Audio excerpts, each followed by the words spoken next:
100 रोटी वाला ससुराल। सुनो जी, मुझे तो शीतल की बड़ी फिक्र रहती है। उसका ध्यान तो बस घर के बाहर दोस्तों के साथ घूमने फिरने में ही रहता है। उसे कुछ बोलो तो एक नहीं सुनती। मैं तो कहती हूँ इसकी जल्दी शादी वादी करवा दो, वरना लड़की हाथ से निकल जाएगी। तुमसे ज़्यादा चिंता है मुझे शीतल की शादी की। कल ही वो रामपुर वाले मौसा जी को फ़ोन भी किया था। बता रहे थे एक लड़का है नज़र में। उनका अपना घर है और लड़का भी अच्छा है। अरे तो फिर बस बात चलाओ ना, एक बार देखे तो सही लड़का और घर बार कैसा है। कौन से लड़की की बात चल रही है यहाँ? तुम्हारी शादी की बात चल रही है बेटी। अब तुम्हारी शादी की उम्र हो रही है तो लड़का तो देखना पड़ेगा ना।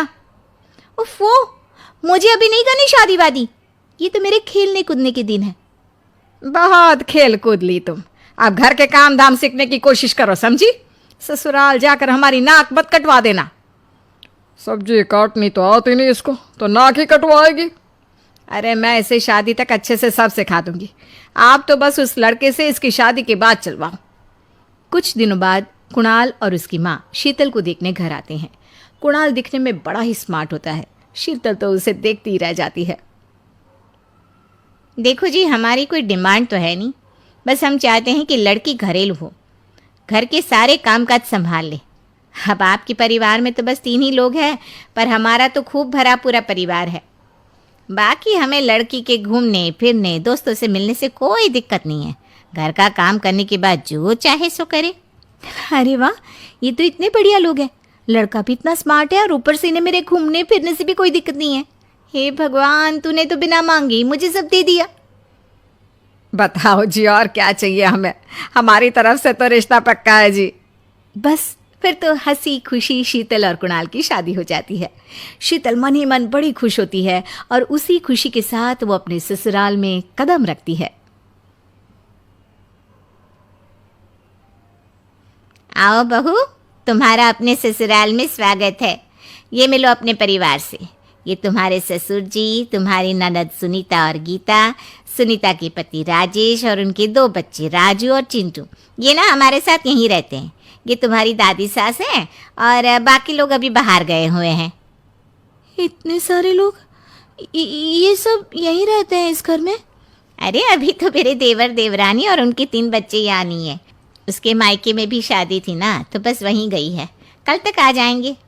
हे भगवान, ये घर है या धर्मशाला? ये सब एक साथ इस घर में कैसे रहते हैं? मुझे तो पता ही नहीं था इनका इतना बड़ा परिवार है। अब समझी कि कोई डिमांड क्यों नहीं की इन्होंने। ये सब चाल चले मेरे साथ। अरे बहू, खड़े खड़े क्या सोच रही हो?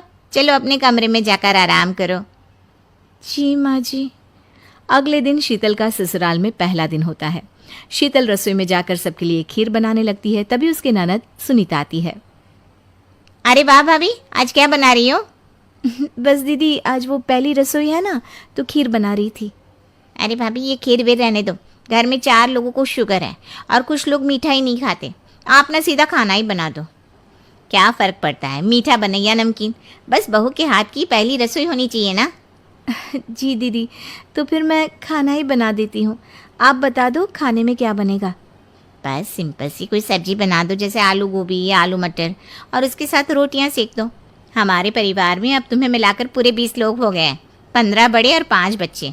बड़ों की 6 और बच्चों की 2 के हिसाब से रोटी बना देना।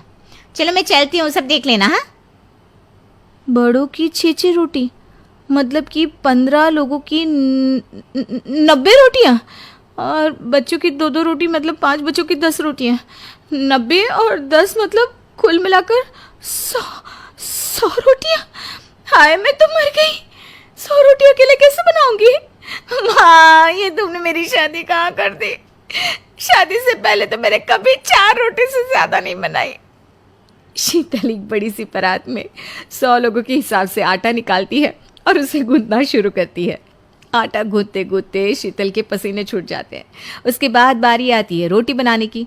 शीतल एक एक करके रोटी बनाना शुरू करती है और 10 रोटी बनाते ही अपनी कमर पकड़ लेती है। हाय, मैं मर गई। मेरी कमर टूट गई खड़े खड़े, और ऊपर से इतनी गर्मी। मैं 100 रोटियां कैसे बनाऊंगी? अरे भाभी, सब बाहर रोटियों का इंतजार कर रहे हैं। ज़रा जल्दी जल्दी रोटी सेक दो।